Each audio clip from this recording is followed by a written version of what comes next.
Hello viewers, myself Hetal Kamaria. I am teaching assistant in microbiology at Sri Sahajanand Institute of Science and Technology, Akwada, Bhavnagar. Warmly welcome to all in online tutorials. Today I am taking thus BSc semester 5 in paper 5 not 5 કે જે ઇમ્યુનોલોજીનો paper છે principal of immunology એના વિશે આપણે જોશું. તો આપણે જે ઇમ્યુનોલોજીનું પેપર છે એ આપણે યુનિટ 2 થી સ્ટાર્ટ કરીશું.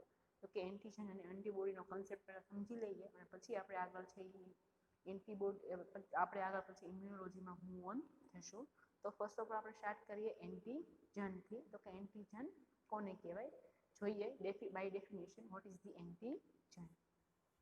તો કે ડેફિનેશન જોઈએ એન્ટીજનની. તો કે એન્ટીજન કોને કહેવાય તો કે molecules that can be recognized by the immunoglobulin receptor.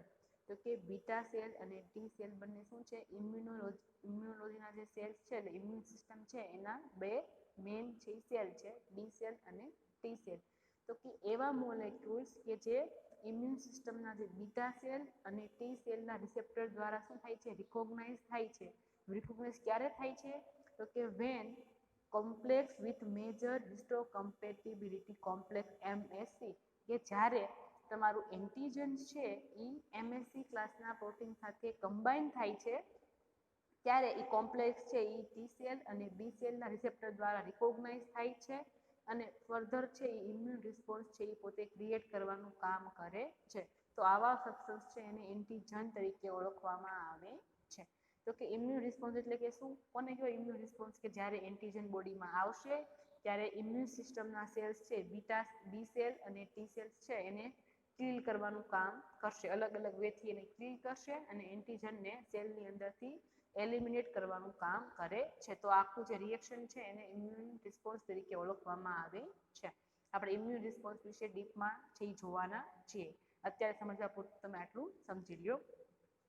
તો કે ઇન શોર્ટ એન્ટીજન શું છે તો કે એન્ટીજન્સ છે એ એન્ટીબોડી જનરેટર છે. તમે એમ પણ એને કહી શકો છો એન્ટીબોડી જનરેટર કે જે જ્યારે બોડીમાં એન્ટર થશે ત્યારે તમારા જે બી સેલ્સ છે એ એન્ટીબોડી છે એ જનરેટ કરશે અને એન્ટીબોડી થ્રુ એ એન્ટીજન્સ છે એને કિલ કરવાનું છે એ કામ કરે છે. તો હવે જ્યારે કોઈ પણ મોલેક્યુલ્સ છે ફોરેન મોલેક્યુલ્સ પણ કેવા તો કે ફોરેન મોલેક્યુલ્સ કે જે બોડીના નથી બહારના છે એવા મોલેક્યુલ્સ એ બોડીમાં એન્ટર થશે ત્યારે બોડીના બી સેલ અને ટી સેલના જે રિસેપ્ટર છે એ એને આઈડેન્ટિફાઈ કરશે.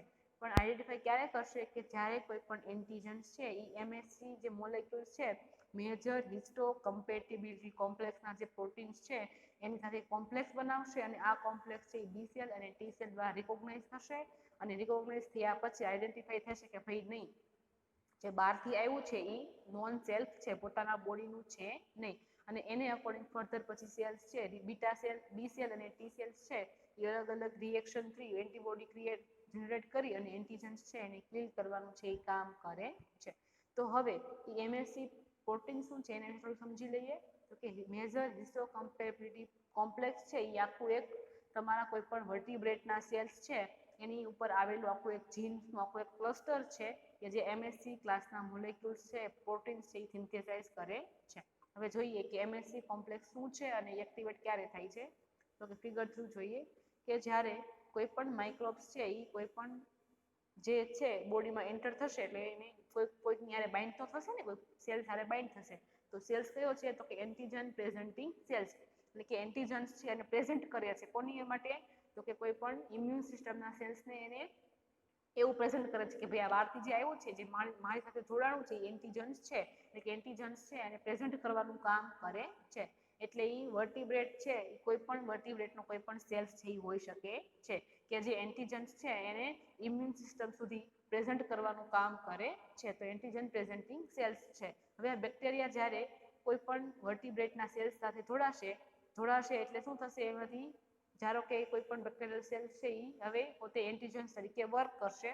તો હવે જે એના જે સરફેસના જે એન્ટીજન્સ છે એ તમારા સેલ્સની અંદર એન્ટર થશે કે એન્ટીજન પ્રેઝન્ટિંગ સેલ્સની અંદર એન્ટર થશે અને એ કોની સાથે બાઇન્ડ થશે તો કે એ એન્ટીજનના જે ફ્રેગમેન્ટ છે એ તમારા એમએસસી એટલે કે મેજર હિસ્ટોકોમ્પેટિબિલિટી જે પ્રોટીન્સના જે મોલેક્યુલ્સ છે એની હારે બાઇન્ડ થશે આ મોલેક્યુલ બને ક્યાંથી તો કે એની જીન્સ છે એમાંથી MHC મોલેક્યુલ છે ફોર્મ થશે અને તમારા એન્ટીજન છે એ MHC મોલેક્યુલની હારે બાઇન્ડ થશે. હવે ફોરેન પ્રોટીન્સ છે એન્ટીજન્સ છે એ બોડીની અંદર આવી જશે અને MHC મોલેક્યુલ્સ છે જે સેલ્સની અંદર પ્રેઝન્ટ છે એની હારે બાઇન્ડ થશે.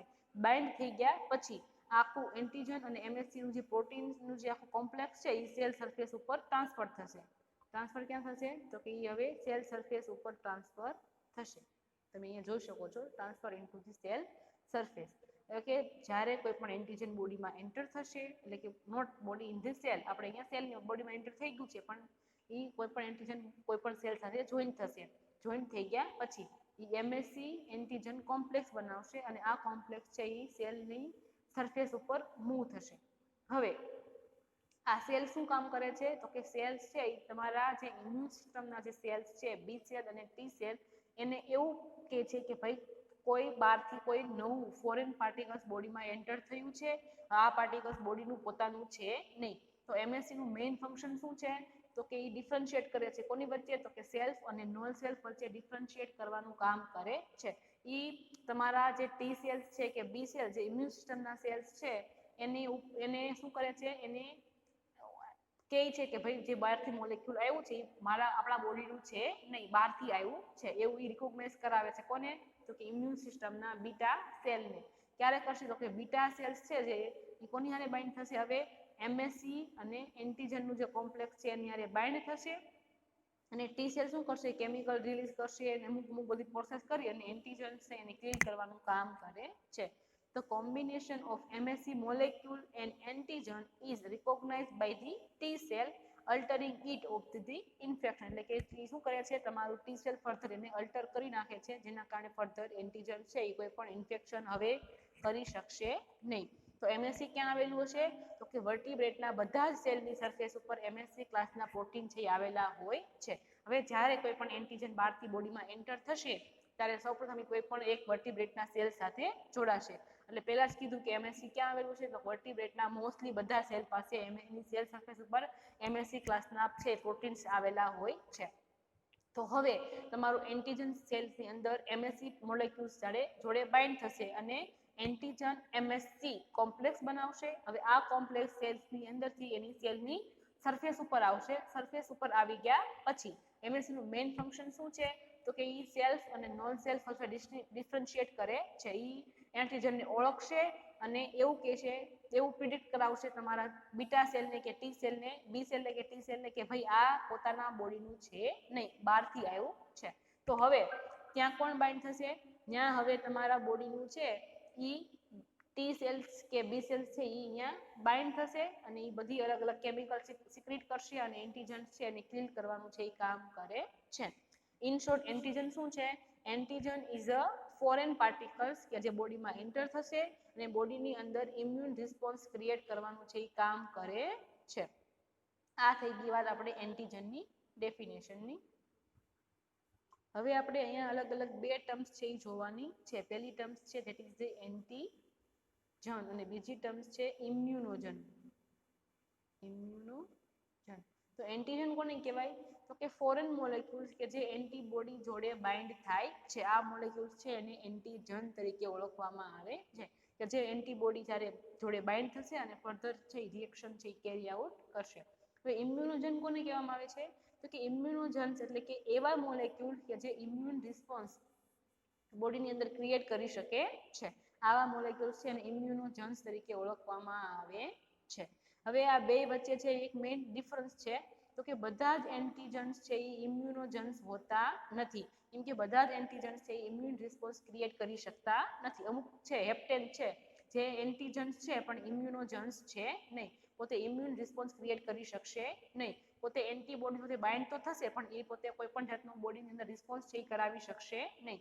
એટલે બધા જ એન્ટીજન્સ છે એ ઇમ્યુનોજન હોતા નથી પણ બધા જ ઇમ્યુનોજન્સ છે એ એન્ટીજન હોય છે. આ બે વચ્ચે મેઇન ડિફરન્સ છે. કેમ કે ઇમ્યુનોજન શું કરે છે કે બોડીની અંદર જઈ અને ઇમ્યુન રિસ્પોન્સ છે એ ક્રિએટ કરવાનું કામ કરે છે.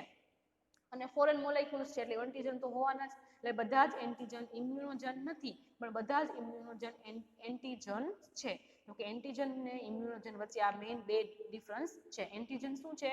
તો કે એન્ટીજન્સ એ પણ ફોરેન મોલેક્યુલ્સ છે જે શું કરે છે? એન્ટીબોડી સાથે રિએક્ટ કરવાનું કામ કરે છે. રિએક્ટ કરે છે પણ ફર્ધર ઇમ્યુન રિસ્પોન્સ ક્રિએટ થાય પણ અને ના પણ થાય, ડિપેન્ડ કરે છે એન્ટીજનની કેપેસિટી ઉપર, એટલે એન્ટીજનના કેમિકલ નેચર ઉપર.